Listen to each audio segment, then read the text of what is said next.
There are a few factors to Autopilot that we need to consider. So the first thing I'm going to do is look at the portal with you so we can see how we set it up. From the home screen, we simply go to Devices and then down to Enroll Devices. From here, we're back into Windows Enrollment and we've got the Windows Autopilot Deployment Program. We have Deployment Profiles, where we can customize the Autopilot experience. We have Devices, where we can manage the Windows Autopilot devices. And we have the Intune connector for Active Directory. In this course, we're looking at Azure AD devices only, and when we haven't got an Active Directory in our environment. This would allow us to configure a hybrid connection between our on-premise AD and our Azure AD. We haven't got an on-premise AD, so we don't need to worry about connecting it. So we'll skip over the Intune connector for Active Directory. So let's take a look at the deployment profile then and see how we can customize the Autopilot experience for our users. We don't have an Autopilot profile at the moment, and when we choose to create a profile, we'll be offered Windows PC or HoloLens. HoloLens is the alternate reality and headset thing that we have available today. So that's not what we're doing. It's the Windows PC that we've got in front of us. So we're going to choose that. So we're going to have our Autopilot profile, and it's going to be a user-driven Autopilot profile. And we simply need to choose next. So as you can see, it's user driven and the device join type is Azure AD. We don't need in this case to show the software license terms to the end user, and that is actually quite a good way of checking whether this Autopilot profile has worked by not being presented with the option to see the terms. Privacy settings, we want to manage the privacy settings for our users, and we want to hide the change account options. You'll notice in the tooltip though that it has a prerequisite. In order to hide the change account options, we need to set some company branding. So even though I've chosen to hide the options here, it won't take effect on this tenant because we haven't yet configured the company branding. User account type. We get the option to choose that the user will be a standard user once Autopilot complete or an administrator. In the case of a standard user, they won't be able to complete administrator level tasks or elevate, which means they won't be able to install their own software. It's really important that all of the software we want the user to have is available on the computer when they've finished the Autopilot process.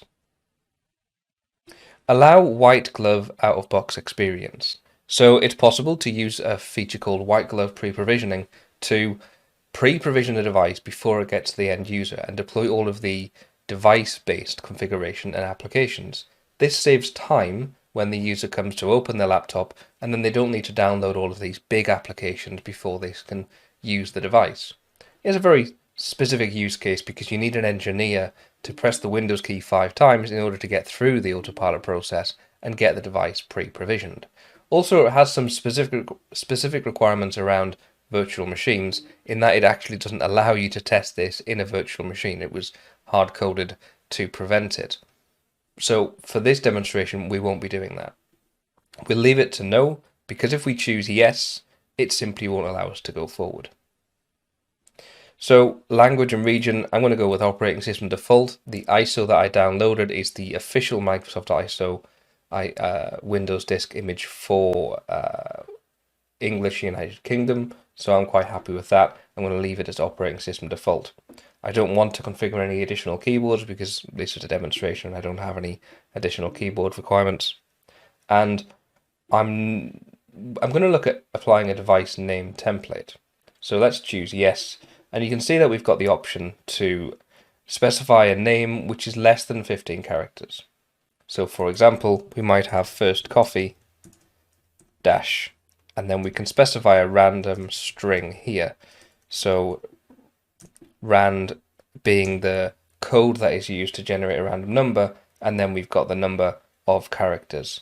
So x being the number of characters we want, so 1, 2, 3, 4, 5, 6. Depending on the length of the prefix there, will determine how many numbers you've got left available.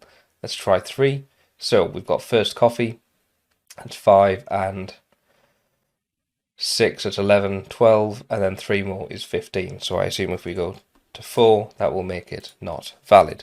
Let's do 3, and then choose next. So the assignments.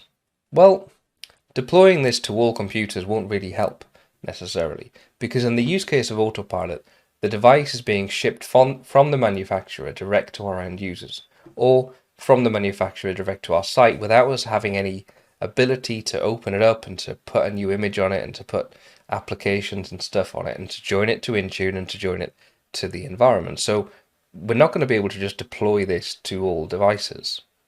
What we need to do is create a group that will contain the device when it turns on.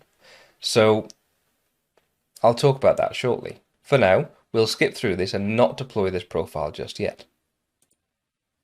Let's review what we've just configured. So it's user-driven autopilot is the name of this profile. It's deploying to Windows PCs. We're going to deploy as user-driven, and it's Azure AD joining these devices as opposed to hybrid Azure AD joining with a traditional on-premise AD. We're not specifying anything to do with the region or the language, and we're going to automatically configure the keyboard for that language that is the default for the operating system. We're hiding all the user experience stuff around the license terms and the privacy settings, and we're preventing the user from becoming an administrator at the end of this process. We're going to have a random string at the end of our first coffee dash prefix on our device name. It's not possible to specify a device name such as an asset tag during this process. Let's choose create. Okay, so our user-driven autopilot profile has been created. Now we need to create a group that will contain all of our devices. Okay, we've got our autopilot profile in place. Now it's time to create that dynamic group which will contain all of our devices when they appear in the organization. But how are they going to appear in the organization in the first place? In this case, for each device, we're going to gather some information about that device called a unique identifier or a hardware identifier. And with that, we can pre-create some objects within Azure AD. We can put these objects into a group automatically so that when this device, the exact device we've specified, appears on the internet, appears to the autopilot service to check to see if there is an autopilot profile available for it, it will be able to see that we have an autopilot profile available and will start to work through that workflow.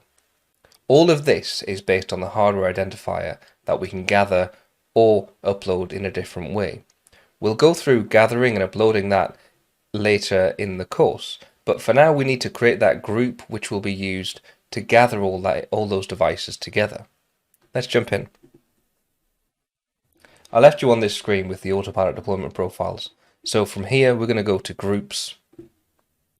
I'm going to create a new group. You can see the previous group we had created is all licensed users. You might have loads of groups in this, but this is a very simple tenant that I've created for this course. So let's choose new group, and we're going to call this group autopilot devices. And we're not going to create a description. It's very clear what these devices are, and the Azure AD roles. We don't need to create an Azure AD role. This isn't a security group that we're creating. Now we get the option to set the membership type as assigned, or dynamic user, or dynamic device. Assigned wouldn't make sense. We don't want to have to add each of these devices into this group every time we create a new autopilot device. Dynamic device sounds perfect. And we get to specify a query. So let's choose add dynamic query. And now we have to choose the rules that are used to determine which computers are added into this group. Microsoft provided a very specific string that we can use to enter into this rule syntax. I've put that information, the docs site which provides that information, into the resources section. For now, I'm just going to choose edit and then copy in the rule syntax that we need. And here it is. It's device.device physical IDs. Any contains this string here. And this is a very simple concept. Every autopilot device that is created by importing a device into the autopilot service has this string, which is ZTD, zero touch deployment, ID. So this is a I, capital I, and then a D for Delta there. So that any device that has ZTD ID at the start or within the string, including its ID, presumably, will be put into this group. Now, obviously, we don't have any devices that have gone through the Autopilot process or been imported through Autopilot just yet. So when I add this, it won't add any devices to the group. I'll choose Save and then Create. And there it is. Okay, so we've got Autopilot devices here. Now, as I mentioned, there are no members of this group. We haven't got any devices that are triggered by the ZTD ID string. But now that we have a group, we can deploy that profile that we created. So let's head over to Devices, Enroll Devices, and then Deployment Profiles, and get back into this user-driven deployment profile that we created. We'll go to Properties and then scroll down to the bottom and you have Assignments.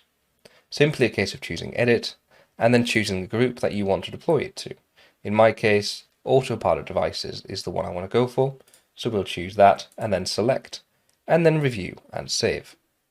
Simply a case of choosing Save, and this will do mostly nothing for now. There's not a lot going on here. The devices don't exist yet in the tenant, they don't exist in the group, so this is now just ready to deploy to any of those devices that get created and get put into that group. Traditionally, when you bought a device from a manufacturer, they would ship it to you. And that device would have a Windows operating system on it. And then what you would do is install your own image through either a disk or USB or through Pixie Boot or through however you wanted to get your own image onto that device so you can get your security settings built in, your applications, all that kind of stuff. With Autopilot, we don't need to do that. We don't need to put our own custom image onto this device now that it's arrived with us. The device itself will be able to provision itself once it arrives with the end user and the user logs in to their tenant. The issue is, though, how does the device know it's meant to be an Autopilot device? We have created that group that will contain all of those devices, but how do we get the devices into the tenant in the first place? So there are a few ways to do this, and the first way I'm going to show you is meant for testing and labs only, because it's not particularly scalable and it's not particularly fun either. But what I will do is make sure that I show you the most efficient way of using this process, because there are loads of videos of how you can possibly do this and loads of guides of doing this the slow way. The quickest way to do it is the way I'm going to show you right now, and let's jump in. So we're on this website for now, but let's jump into our virtual machine. And you can see I've got a virtual machine here that I've just created for the Autopilot demo. So it's a Windows 11 virtual machine here. Autopilot demo is the title. If you are doing this demo along with me, I'll show you the settings just so you can see what we've got. We have Secure Boot enabled, and we need the Trusted Platform module enabled. We also need a few CPUs, perhaps a bit of RAM, and we should be all good to go. So we'll choose OK. Now, we need to gather some information from this computer. In other videos, you might see an administrator going through this out-of-box experience to get to the desktop, so they click Next, Next, Finish all the way through, customizing it as they need to, getting to the desktop, gathering the information through PowerShell scripts, and then resetting the device back to this screen. That takes quite a while. I don't want to do that. If you have multiple devices to do this with for your test and for your lab environments, that's going to take you a little while, and I don't really want to have to put you through that. There is a simpler way. You could perhaps press Ctrl-Shift-F3 at this screen and move into what's called audit mode. And in audit mode, in the past, that was used for customizing a Windows image when you were about to capture it. It's also possible to use that to gather this information that we need for Autopilot. But still, that's not particularly quick either. You then need to sysprep the device and seal it and get it back to this stage. All we need to do is run a PowerShell command to get this information. Let's just do it from the out-of-box experience. Let's just do it from this screen. So from here, we're just going to press Shift F10. On my keyboard, I needed to press Function and Shift and F10 because the F10 was above a function key. So as you can see, I've got a command window. Now a command window itself isn't going to help. I can't run a PowerShell command within a command window nice and easily. So what I'm going to do is open PowerShell by typing PowerShell. So we now have a PowerShell window. You can tell that by the fact that it says Windows PowerShell at the top, and we've got this PS prefix here. So now we need to run a script. I'm going to put the information about this script that we need to run in the resources section. But for now, let's take a look at how we can just run that script. So we're going to do set execution policy bypass for now, and that will prevent PowerShell stopping us from running this script for security reasons. So we'll just run that. And now we're going to type install script get-windows autopilot info. As you can see, it's asking us some questions about this environment in order to run untrusted scripts, for example. Let's choose the X of that. There may be additional questions when you run yours about path environments, all that kind of thing.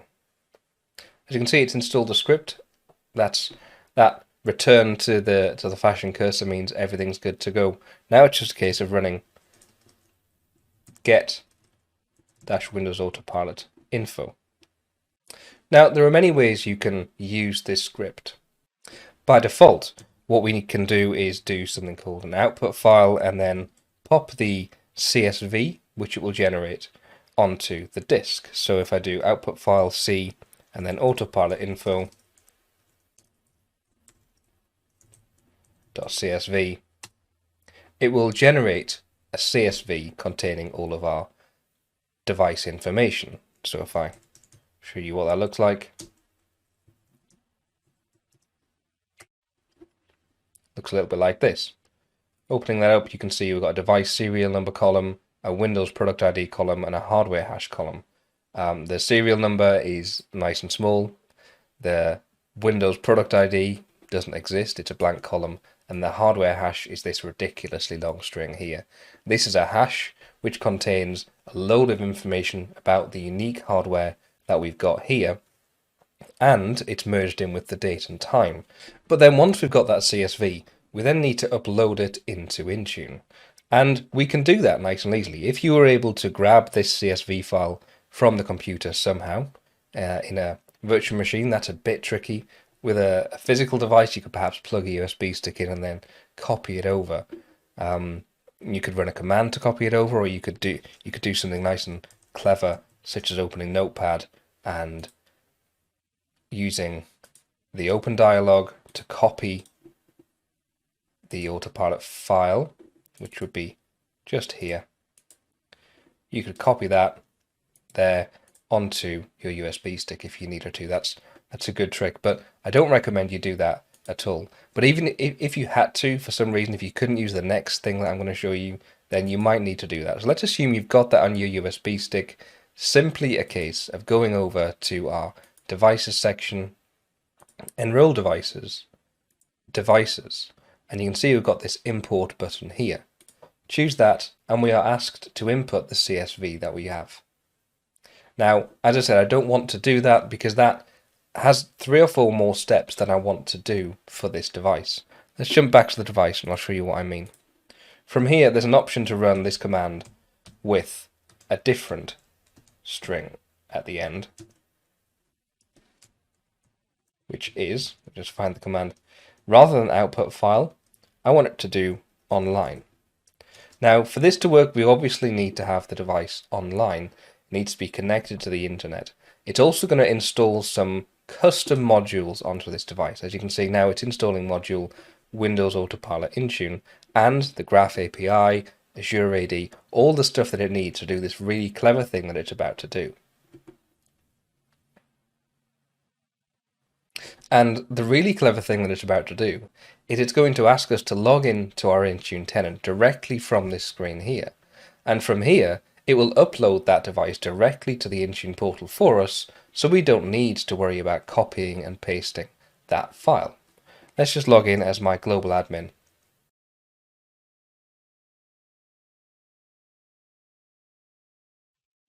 So it's asking us for some additional permissions for Intune PowerShell. So these are really simple permissions. It needs to do all this to gather your information. And we can, as I'm global admin, I can consent on behalf of my organization, and that will allow other administrators to get through this screen without needing to accept. But if this is in your production environment, please speak with your security administrators and your security team to make sure that this makes sense for you. Let's choose accept. And so it says gathered details. Well, firstly, it says connected to the Intune tenant, which is great. So it's connected to the tenant. It's gathered the details for this device with this serial number.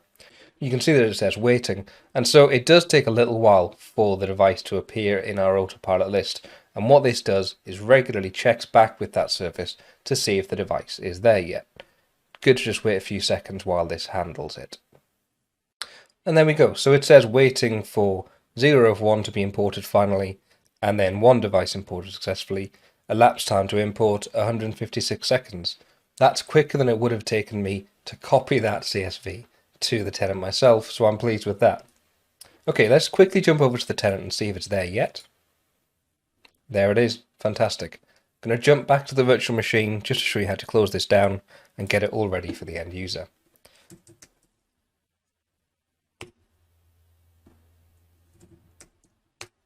So exit twice, one to exit PowerShell, next one to exit command prompt, and we're ready for the end user.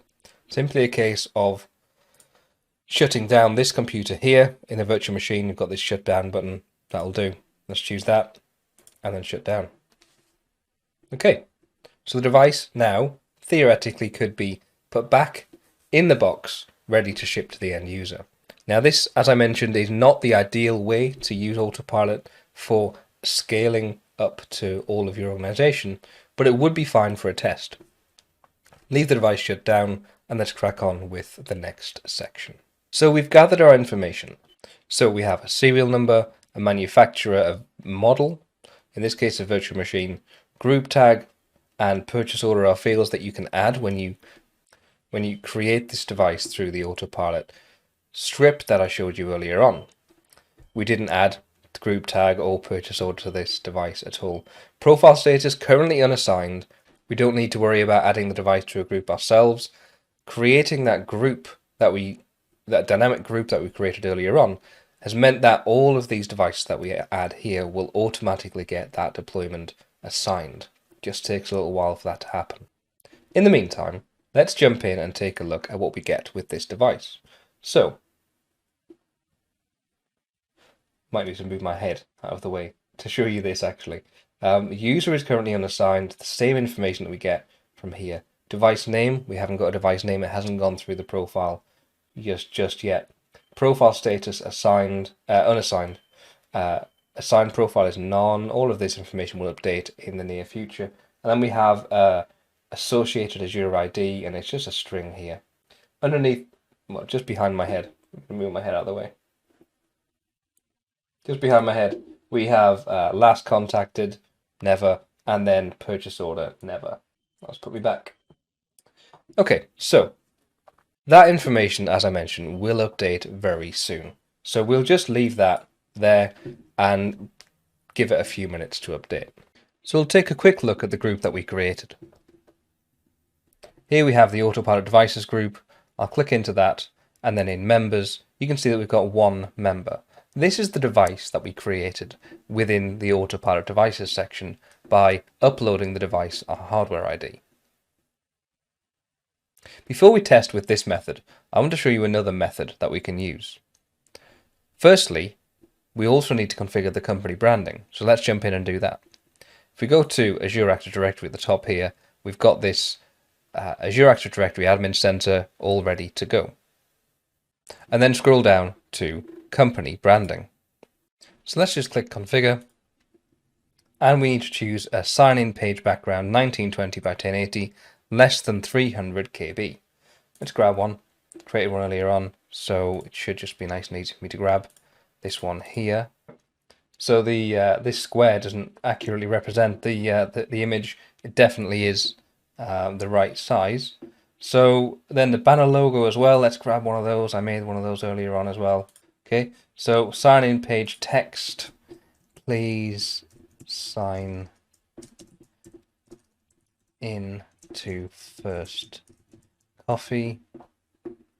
And then there we go. I think that's pretty much it. We'll save that. So we got some branding, right? I've got missing this username hint. I didn't spot that. So use your email address. Great. Good. So we got our default branding set. So we're all good. We're ready to go. We can now boot this device into Autopilot. Okay, so pretty much everything's in place now for us to test out Autopilot. I'm going to jump over to my desktop and my virtual machine. And remember that virtual machine we turned off once we gathered the Autopilot hardware information. It's still switched off. I'm going to turn that on right now. So we'll choose Start, and we'll just wait for it to boot up. Okay, so at this point, the machine is contacting the Autopilot service to check if there is a Autopilot profile that's been assigned to it. In this case, because we waited for that group to update with the device, it has got a device profile, Autopilot profile, assigned to it.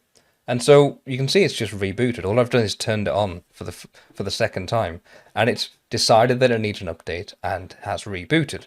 That is one of the things Autopilot does do. It grabs the latest update during this bit, reboots into the Autopilot workflow. So what you'll see now is it starts to ask me to log in, skipping all of those previous screens that we didn't want to see the first time round. As you can see, it says, let's set things up for work or school. You'll use this info to sign in to your devices.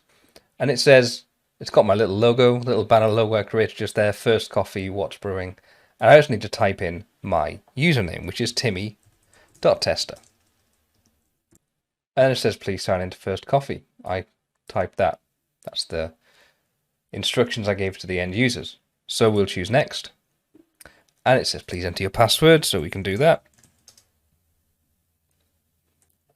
Now, Timmy has got multi-factor authentication set up, so it might, at this point, prompt for multi-factor authentication through the authenticator. Okay, so now we're in the enrollment status page. This is where it's preparing our hardware, our device. It's working on securing the hardware, joining the organization network, registering the device for mobile device management, and then preparing the device for mobile device management. Once it's finished that, it might reboot and then move into the next step, which is security policy, certificates, network connections, and apps. You saw this enrollment status page when the user joined the organization through the work account last time, but it wasn't, the user had to choose to do the work account at that point. In this case, you saw that they were guided through this workflow. Timmy didn't have a chance to choose a different method of logging in. It told him exactly what to do. He had to sign in with his email address. Nice and simple for the user to understand. It's finished preparing my device for mobile device management, and now it's identifying which security policies, certs, network connections, and apps are available. We have one security policy, that endpoint protection security policy that we created. And then we have apps. We've got one application that needs to be installed, which is probably going to be Office 365. I remember we pushed that to all devices and made it required. So now it's doing the user side of this Autopilot.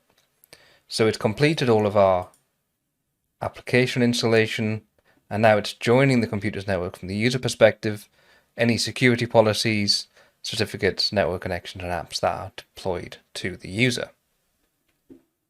So you'll notice that we have completed joining the organization network. We have a security policy applied, 1 of 1. No certs, we didn't do any certs.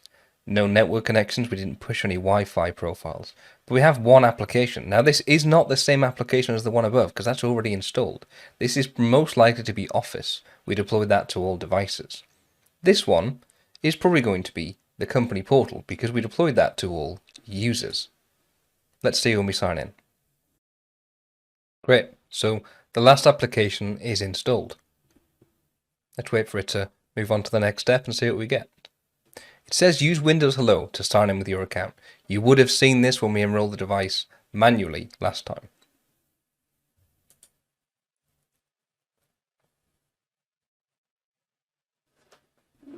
So again, as I mentioned, multi-factor authentication to prove it's definitely me as I log in and set up Windows Hello. And we choose a PIN.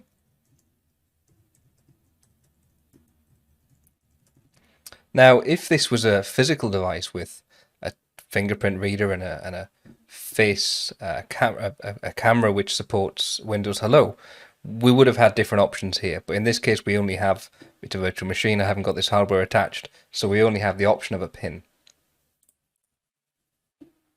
Needs to be more complex than the one I've just chosen. Let's make it a little bit more complex. There we go.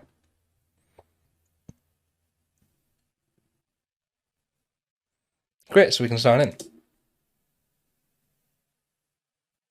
Okay, as you can see, we have the company portal deployed to this computer. So we'll click into that, see what we get. Automatically signs us in. We are logged in as our Timmy Tester user. We have some applications available to us that you would have seen on the previous virtual machine.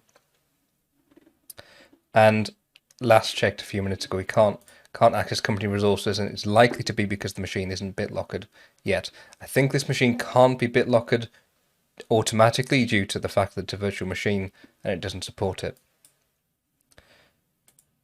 Let's jump into, well, you can see we've already got Word and Excel and PowerPoint, so Office is all automatically installed as well. Let's jump into the settings and see if we can check out something around this device. So we've got accounts, access work or school, and it says sign in as an administrator to make device management settings changes. This clearly shows you that this user is a standard user. I don't need to show you that in any more detail. We're not an administrator.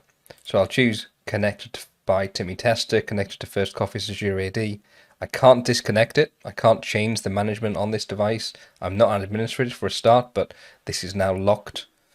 We choose info and we can see some things that are set on this device. A ton of policies have been deployed to this device, which is really great news. So now we know that this device is secured. It has our applications. We are able to sign in, single sign-on as our end user.